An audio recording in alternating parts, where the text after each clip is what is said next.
It was lovely as her friend and as an admirer of hers to be reminded of the breadth of her curiosity and the depth of her intellectual exploration. When Rachel Held Evans unexpectedly died in 2019, the 37-year-old Christian writer left behind a husband and 2 young children, as well as an unfinished book manuscript. Rachel's husband Dan knew she'd want that book out in the world, so he enlisted their good friend Jeff Chu, a writer, reporter, and editor, to put all the pieces in place. The work itself was hard enough, but Jeff also had to reckon with his own grief at the loss of such a dear friend. Jeff Chu joins us to talk about the book Wholehearted Faith in this episode of Fireside with Blair Hodges.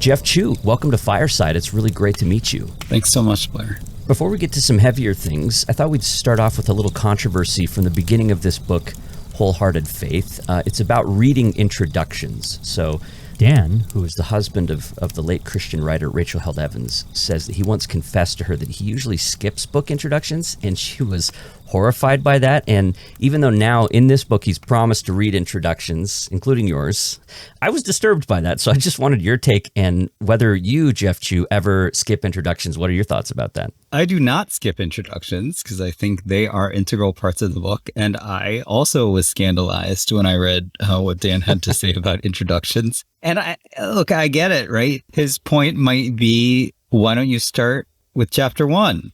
Isn't chapter 1 the beginning of a book? But yes, I always read the introduction. Yeah, I couldn't believe it. I liked that the book began sort of confessionally that way too.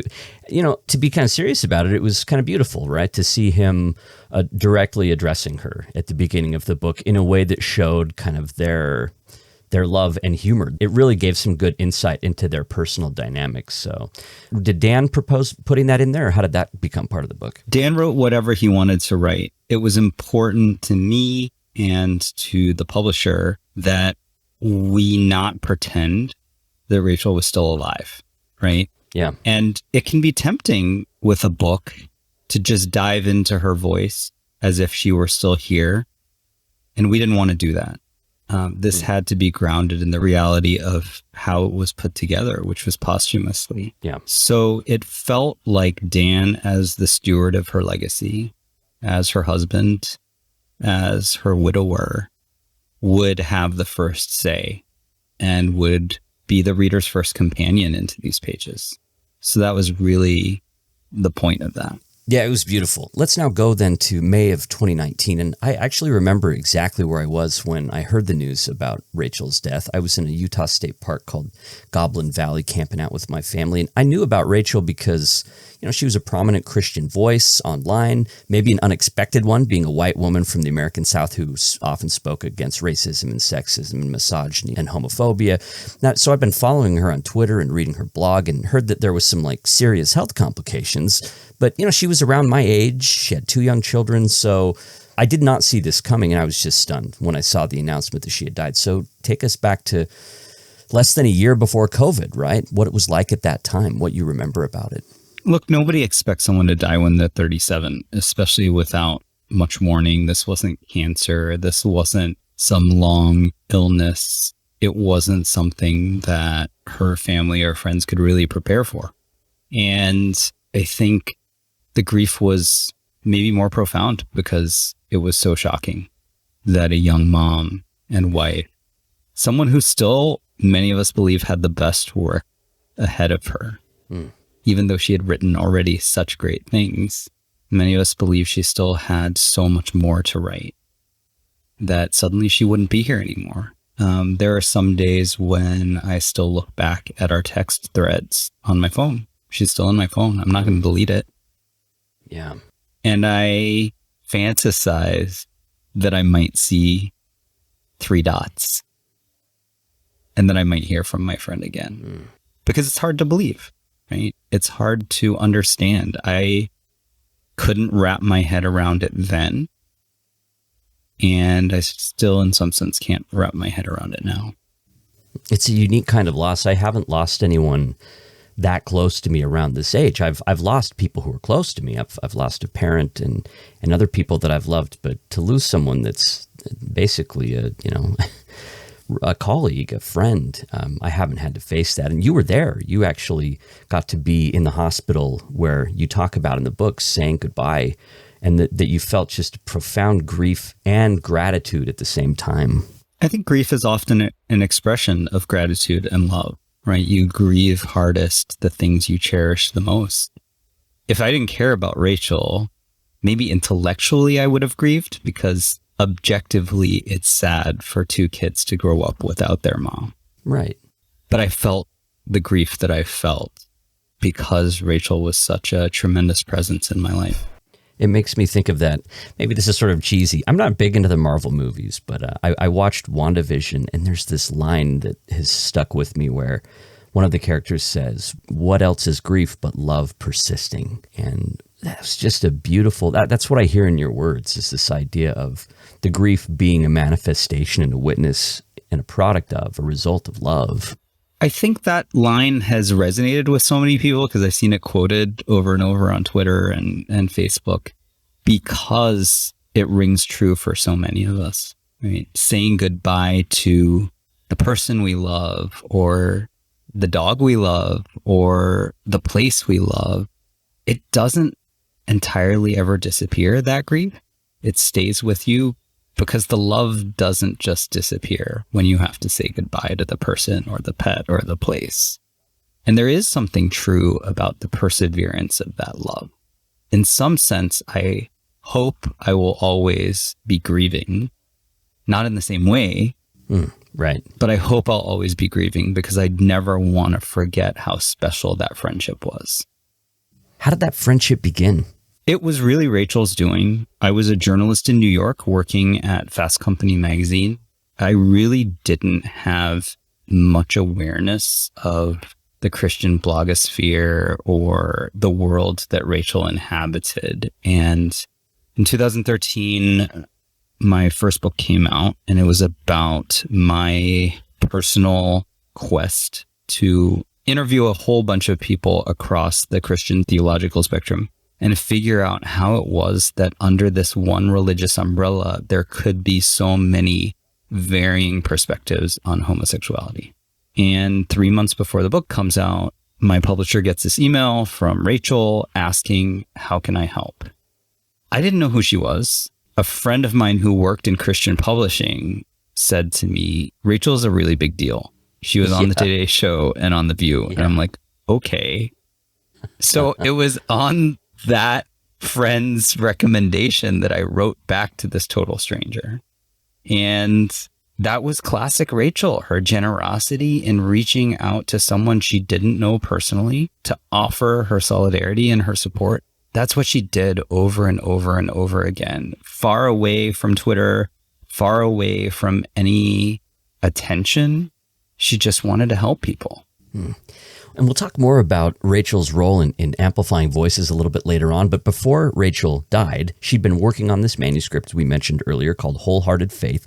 And how did you come to be the one to complete it? It wasn't finished yet at the time she died, and then you came to complete it. Her husband asked me, and I think it's one of those conversations you never really want to have.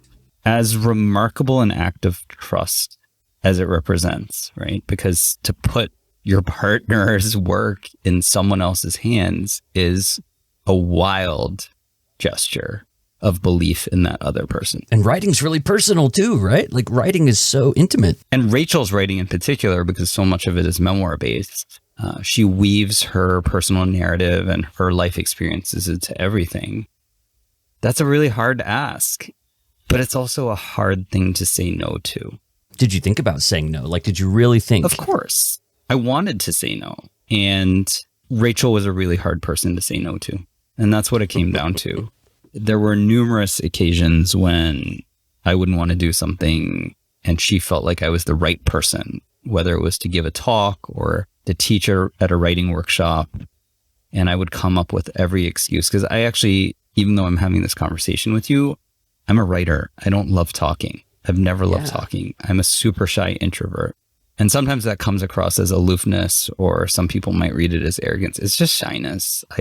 I'm more comfortable writing my thoughts or sending you an email than I am talking.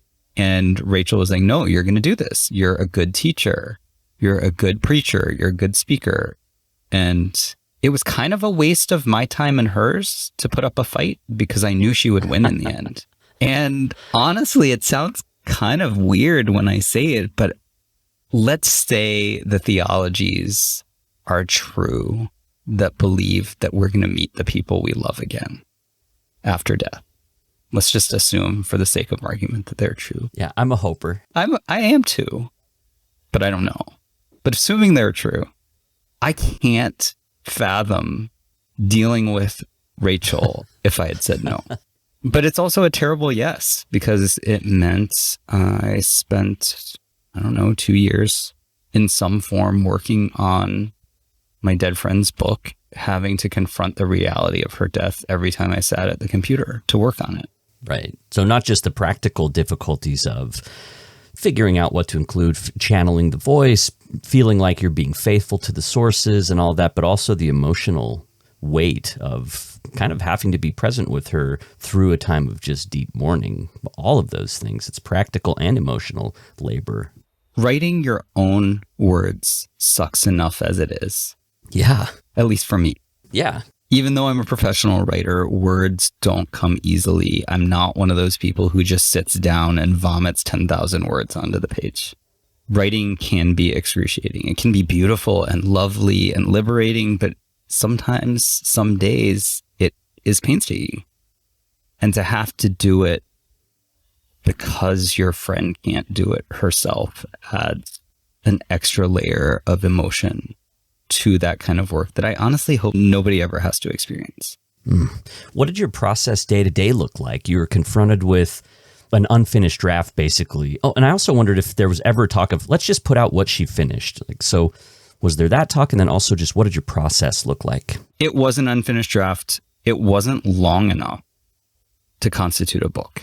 So you would have had, 12, 15,000 words that just ended in the middle of a story. And already as it is, the book that we have, it's not the book that Rachel would have written, right? Had she been here to execute the project that she wanted, we would be reading an entirely different book. There are folks who have written reviews on Amazon or Goodreads and said, oh, this doesn't feel finished. Yeah, because it wasn't. And that was partly intentional because I could never complete it as she would have. That was an impossible ask. But what Dan and I did try to produce is something that was faithful to where Rachel was trying to take her writing. She was trying to create something that would be hopeful and that would meet people, some people from a Christian background, some people wrestling with scripture, some people who have felt fragmented in their faith. She was meeting some people where they were in their journeys, and that was the task. Every writer knows that no 2 days are the same, right? Some days the words will flow more easily in the morning.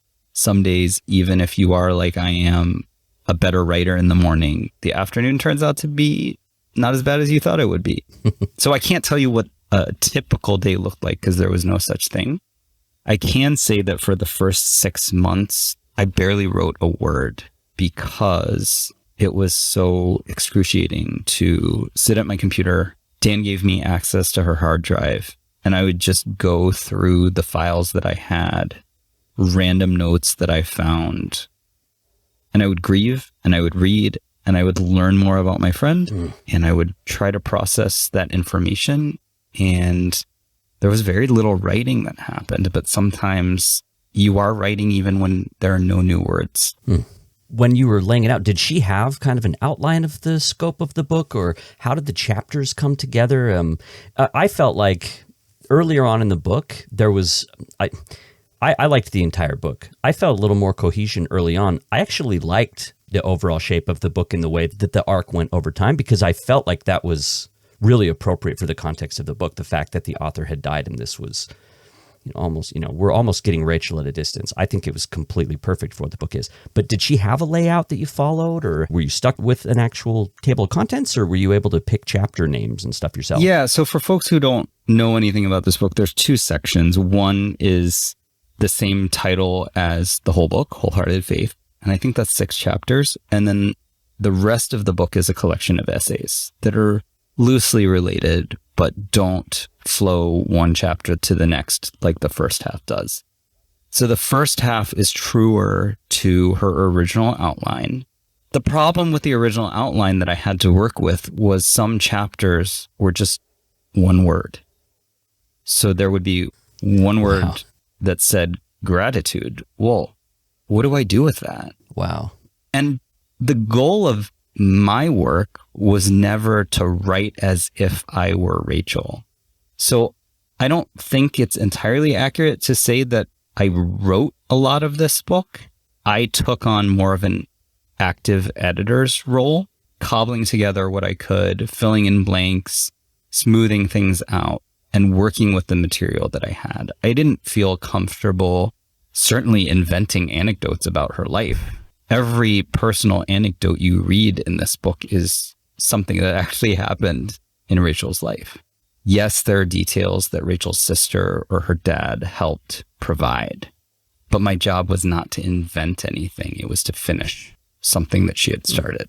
Well, that exactly describes my experience of it then. Those early chapters that kind of had that narrative arc that she was going for in the book, and then the second half of the book, which was these essays. From my vantage point, I have to say, it sounded like Rachel's voice the whole time.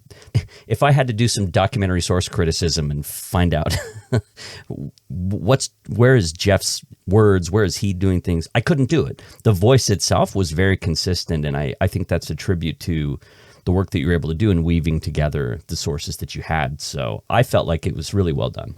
I appreciate that. It was funny. There's a total random person on the internet who said that the parts that Jeff wrote fell flat.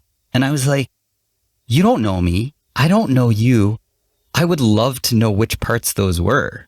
Yeah. And it's interesting that different people have made different conjectures about what I was responsible for and what Rachel was. And I will never confirm or deny because I don't think it's helpful to people's experience of the book. But I will tell you, there was a story in the New Yorker by Eliza Griswold about the book. And Eliza did a lovely job. I spent a couple of days with her. She came down to Tennessee and met a lot of Rachel's friends and family, and we had a big meal together. And it was a good experience insofar as these things can be good experiences. But at one point, Eliza says to me, "Oh, so I knew it was you whenever the book quoted a theologian because you went to seminary." Oh no. And wait, that have you read any of Rachel's other stuff? Well, this is the thing. It revealed a bias, right? Because I have a master's degree in theology. Rachel has a bachelor's degree in English. So the assumption was, well, if there's like footnotes that reference this academic theologian, it must be Jeff. And I said to Eliza, as I was going through the manuscript and as I was going through the files that I had to Google so many of these theologians' names because Rachel was more widely read than I am. She probably read 3 times as many books over the time that I was in seminary as I did. And she probably touched on more aspects of Christian teaching from more diverse sources than I, having attended a Presbyterian seminary, would have. Nice. So I just kind of had to laugh because the assumption was the guy with the diploma would have inserted all that. You're the egghead. Yeah. Right. Yeah. That's Jeff Chu. He's a Christian writer, reporter, and editor, and he completed the late Rachel Held Evans' book, Wholehearted Faith. And he's also the author of a book called Does Jesus Really Love Me? A Gay Christian's Pilgrimage in Search of God in America. Okay, so let's look at something from the book here, Jeff. In her introduction, Rachel talks about a few reasons why she was a Christian and why she stuck with it in the face of questions and doubts and difficulties. And one thing she was really drawn to was the idea of the incarnation, right? The idea that God became flesh, that Jesus joined humanity in an actual body that could feel pain and emotion and die. And I've highlighted a part here from the chapter for you to read, if you would, there on page 5. God became vulnerable. I can't help but read the story this way. God was humbled, choosing to put down roots in a particular family at a particular time in a particular place. This is even more astounding to me given that Mary herself was part of the community of Nazareth, which was full of ordinary people who held to bad theology, who gossiped too much, who let political disagreements become wedges between them, and who suffered from the first century equivalent of taking an ancient promise, "For I know the plans I have for you, declares the Lord," totally out of context and slapping it on every yearbook photo and Instagram post. Because even God was born into a dysfunctional family of faith, and God did not wait around for ideal conditions before showing up. We don't like to think of God being vulnerable like that, just as we often don't like to think of ourselves being vulnerable like that. We don't like to think about God needing anyone, because what good is God for us mortals, for those of us who know we need others, if God is needy too?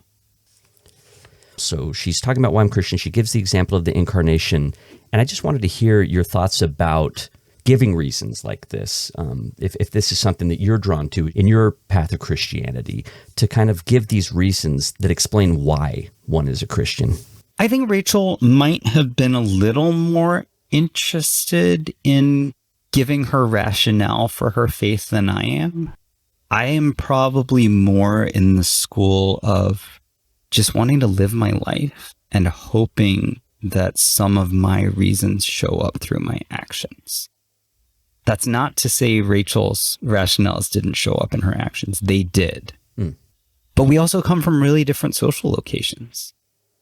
And I know that as a gay Chinese American man, whatever I have to say will be received through filters that are different from Rachel's.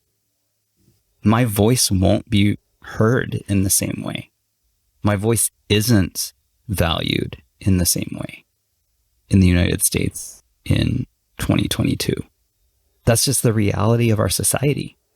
So I think my position and my lack of a desire to defend my faith, for lack of a better term, has a lot to do with exhaustion and has a lot to do with my feeling that there isn't much point in making an argument for it, at least in words.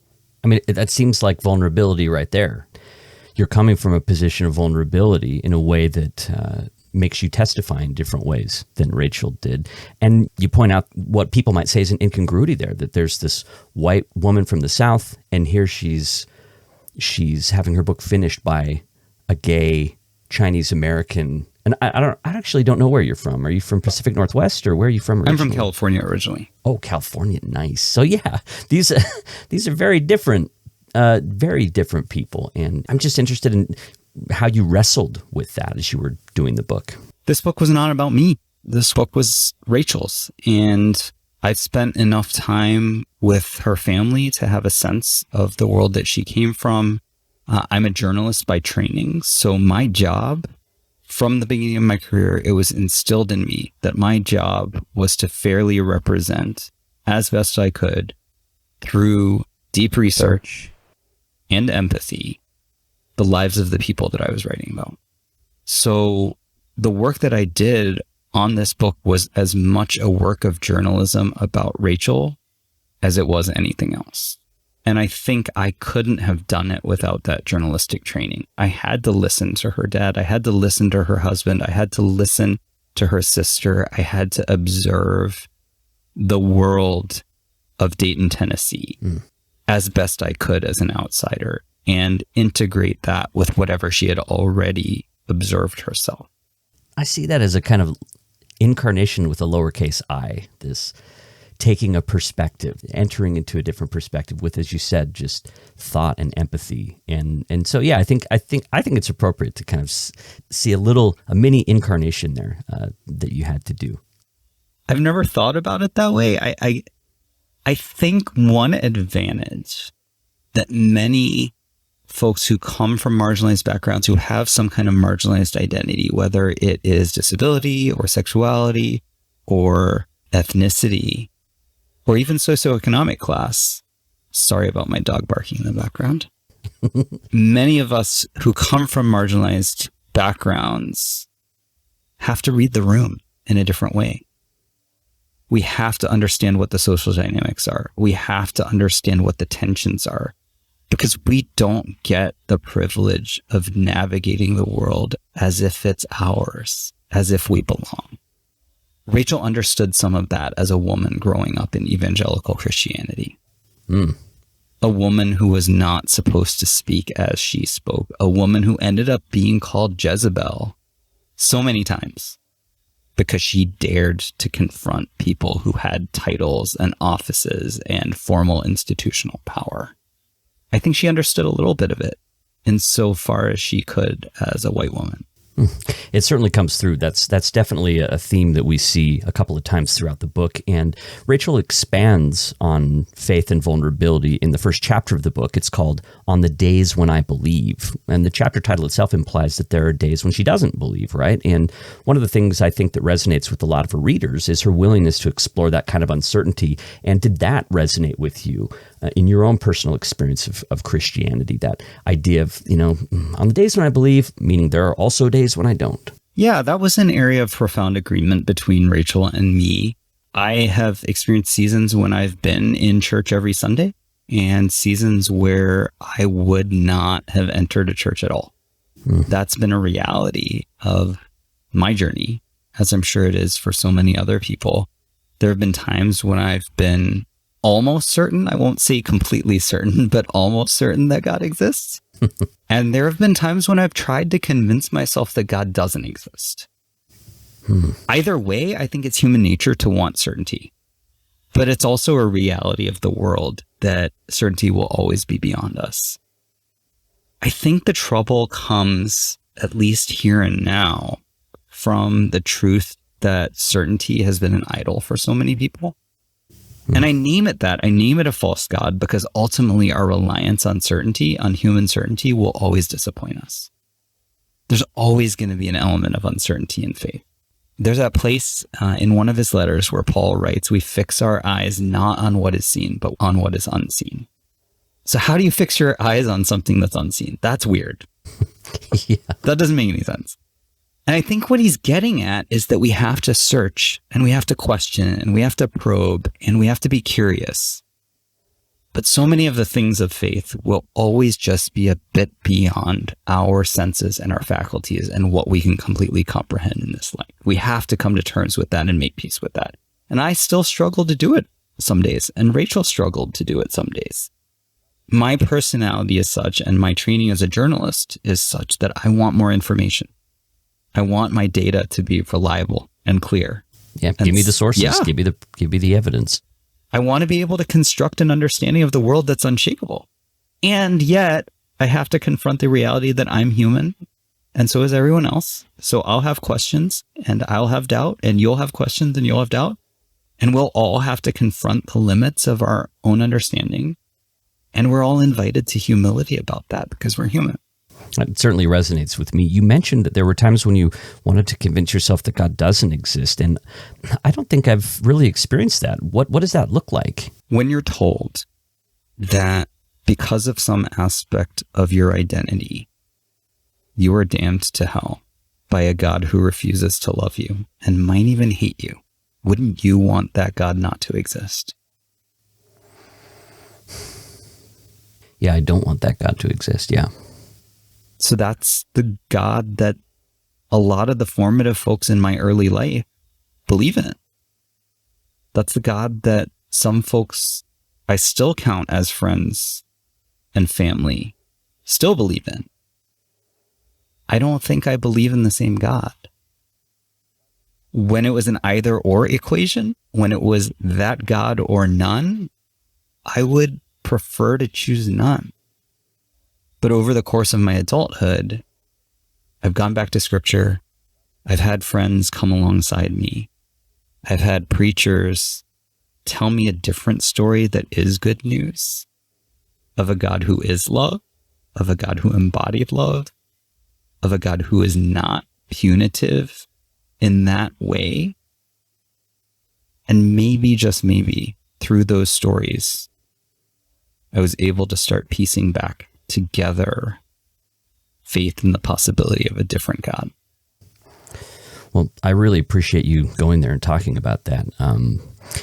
I also wanted to say Rachel cites Brene Brown as an important influence on her thoughts and talking about vulnerability and God's love. And she says that she kept Brown's books on her nightstand. So this is a little bit of an aside, but I wondered if you have any nightstand books. Are you a nightstand book person? Because I tend to keep some books there that really matter to me. Maybe the one I'm reading right now, and then a couple that I love. Right now, I have Pandemic Brain, and it's really hard to read whole books. I have a whole stack of New Yorkers on my nightstand because anyone with a New Yorker subscription knows what a torment that magazine is, because it just keeps coming every week and nobody has enough time to get through the whole issue. And so I have an ever-growing pile. On a good night, I might get through one article before I fall asleep. That's what I have on my nightstand. Okay, nice. All right, well, as a friend of Rachel's, as you're going through this book, were there any chapters or sections or passages that caught you off guard? Were you surprised by Rachel? Ideas you hadn't seen her articulate before, or just anything that surprised you during the process of completing the book?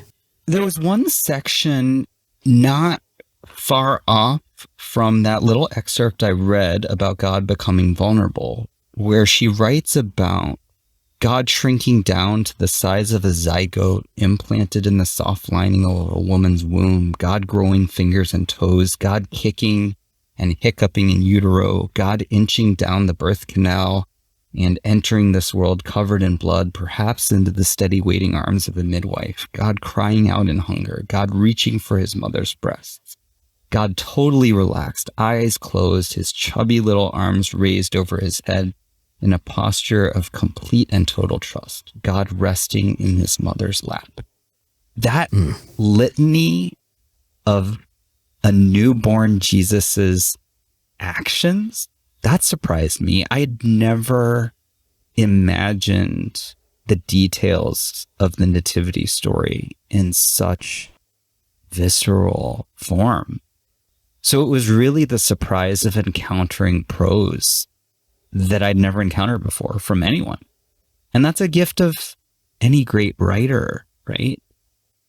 They awaken something with their words. They open your eyes to something that might have seemed familiar to you, but suddenly they turn your head at just the right angle where you encounter this familiar scene, and suddenly you see things there that you'd never noticed before.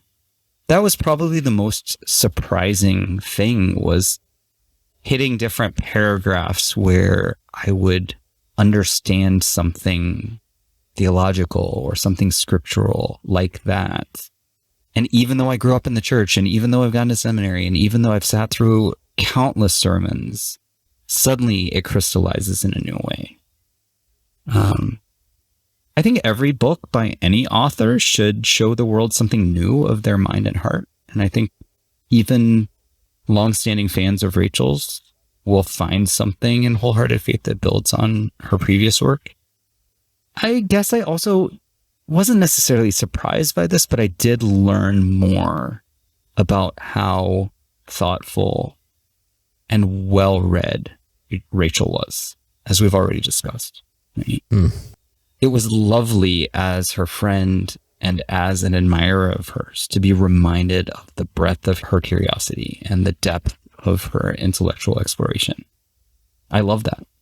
That's Jeff Chu, and we're talking about the book Wholehearted Faith that he completed for Rachel Held Evans. He's also a co-curator and co-host together with Sarah Bessey of a conference about thoughtful Christianity called Evolving Faith, and he's also an Ordinand in the Reformed Church in America, working towards ordination.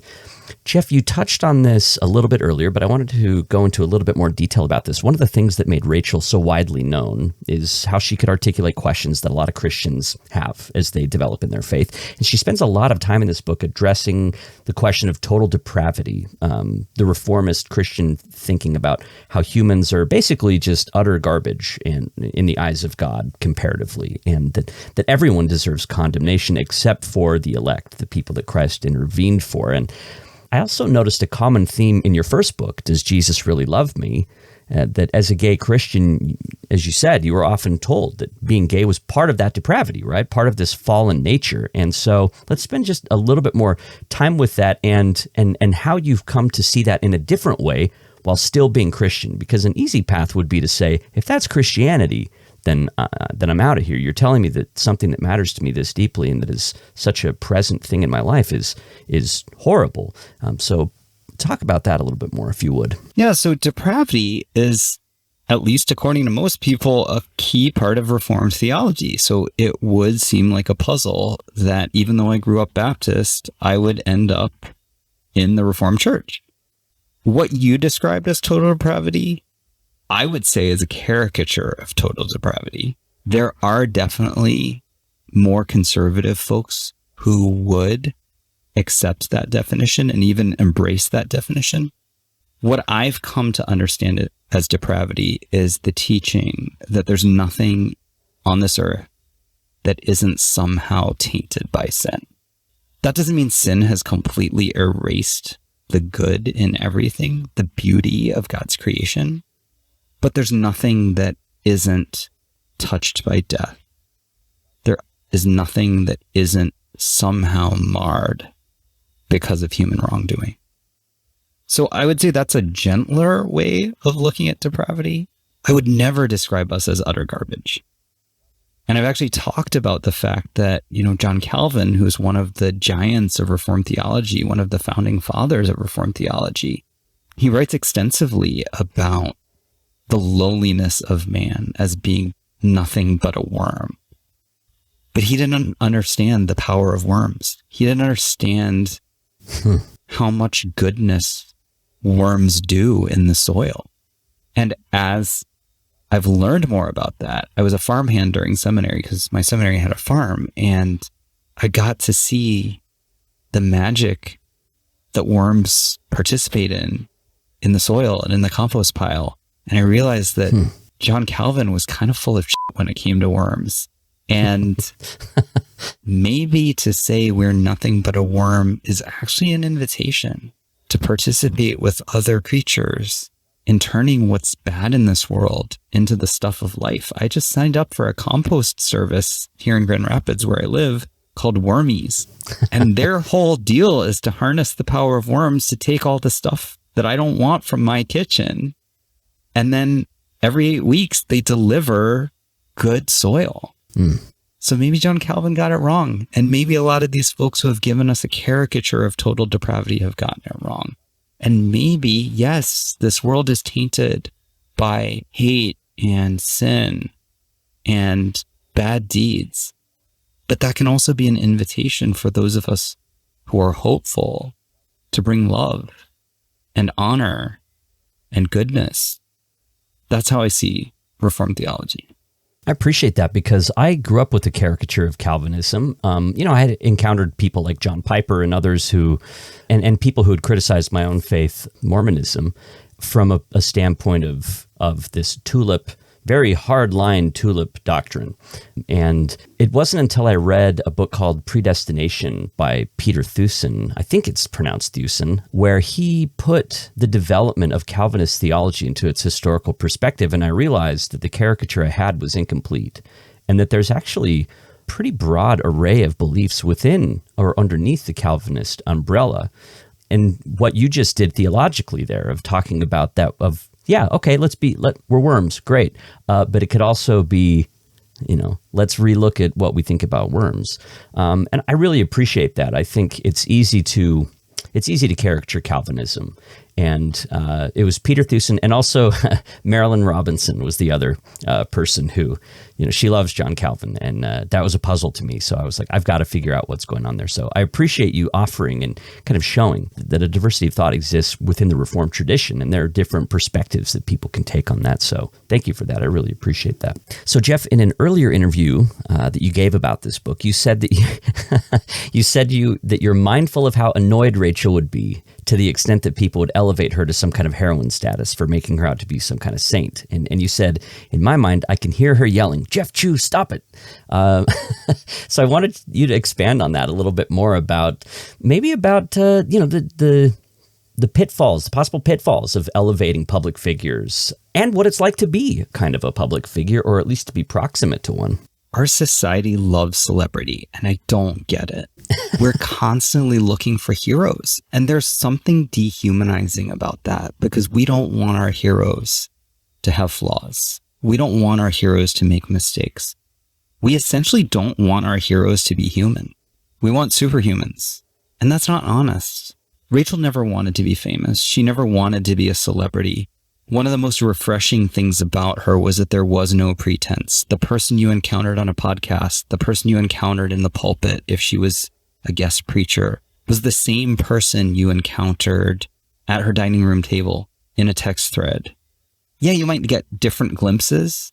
I probably got more snark and maybe some opinions that she didn't even dare to put on Twitter. But she was the same person. And I think her objections to fame are pretty similar to mine. I think any public profile, and mine is very small compared with Rachel's, right? Lin-Manuel Miranda started reading one of her books after she died. Yeah. Hillary Clinton tweeted about her. That's not happening if I die tomorrow, okay? She went to the White House. She did. She did go to the White House for the Easter breakfast, and yeah, I've never been there. She served on a commission, was appointed to a commission by President Obama. All that represented her embrace of the responsibility that came with having a public profile. It kind of sucks for people who don't know you to know something about you. Yeah. And she got that. And she was committed never to putting up some facade of Rachel Held Evans that wasn't true to who the whole human was. I just lament that we do live in a culture that is so bent on lifting people, some people, above others, when honestly the biggest gift we could give each other was the permission just to be exactly what Rachel writes about in this book, which is vulnerable, wholehearted humans. All of us have good points and all of us have weaknesses. All of us are going to do some good and loving things in our lives.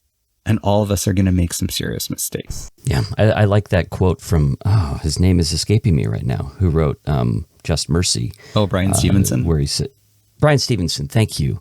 Where he says, people aren't the worst thing they've ever done. People aren't the worst thing they ever did one day. And we're not the best either. That's right.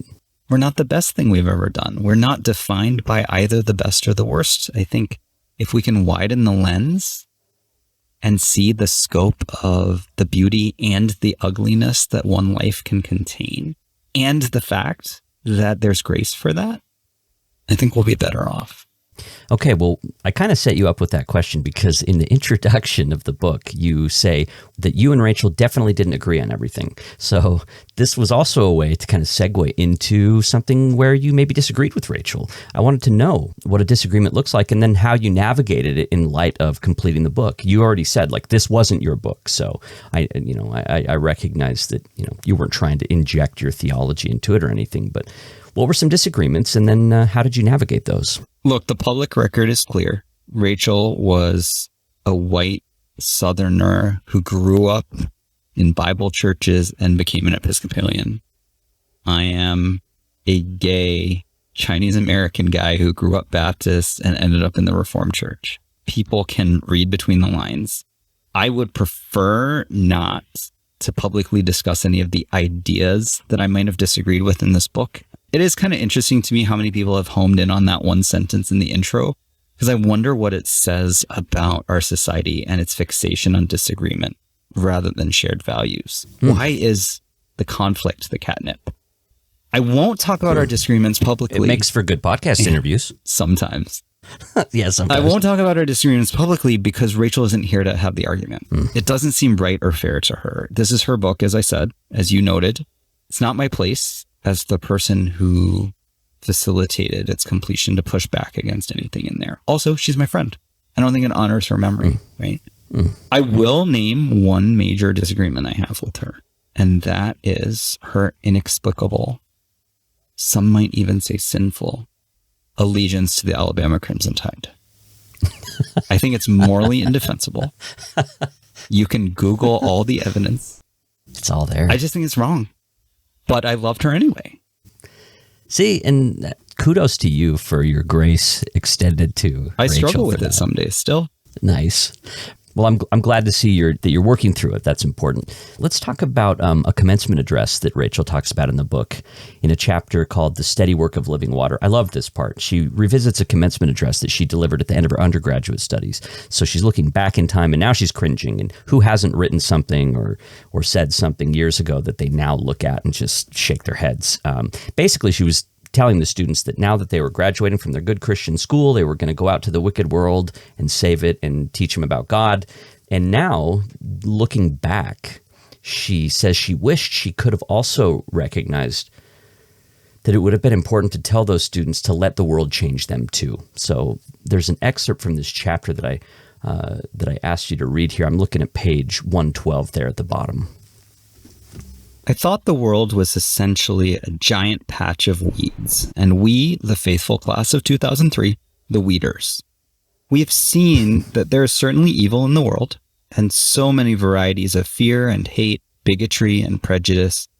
But I've realized that there is also such abundant life springing up in all sorts of unlikely soil, in the form of protesters who insist that Black Lives Matter, LGBTQIA plus people who with their very bodies rebuke the insistent messages that they are less than, and survivors who have dared to tell their stories of abuse in the church. Wheat enough for 1,000 lifetimes of harvests. I thought the world was waiting for every single one of the answers I had at the ready. As it turns out, I've been blessed by the world's huge, honest, and often unanswerable questions. And every time I have the presence of mind to ask, what's up with that? I think I can just about make out God whispering with a chuckle, you have no idea. So this comes a little bit later in the book during the essay portion. And I just wanted to hear your thoughts about that section there, whether you had a similar kind of change later on where earlier views were kind of overturned as you matured, as you got older. We've already talked a little bit about the idolatry of certainty. Right. And sometimes the most dangerous certainty is that youthful version. Life has a way of dealing with that kind of certainty that grew up in an environment shielded from hardship. Life has a way of introducing complications and telling you that maybe you didn't understand the full complexity of what circumstance could do. And maybe you haven't had to carry the weight of tragedy or suffering. And those kinds of experiences really do a number on a person and on a soul. And sometimes, having gone through some of those experiences, you begin to see the holes in the structures you had put up around you maybe by other people in childhood. And through those holes, you might be able to see a wider world. And I think both Rachel and I experienced that. Both Rachel and I benefited from having opportunities to wrestle. It wasn't easy. Sometimes that put us at odds with people we really loved. Sometimes there were real and significant and great costs. But I, for one, would never take any of it back because it's made me who I am now. And I hope that other people will be able to do the same, will be able to unclench their fists and open their hearts just enough to start asking those big questions, those scary questions, those befuddling questions that might not have tidy answers. And I know there's fear that comes with it, right? But what if you dare to ask the questions, because even if you take that jump, you choose to believe that the love of God is there, ready to catch you when you fall, that you're not falling into abyss, that the world is not going to end, because God's love is there. I think that's what Rachel was hoping for, and that's what I'm hoping for too. It takes me again back to that incarnational idea that there are experiences that come with living, that with life, that can't be had any other way, even for God. That the relationships and the experiences and the specific contexts that people deal with matter. And Rachel became a vocal ally for marginalized Christians, especially gay, trans, queer folks, Black Christians, people with disabilities, Indigenous people, other people of color.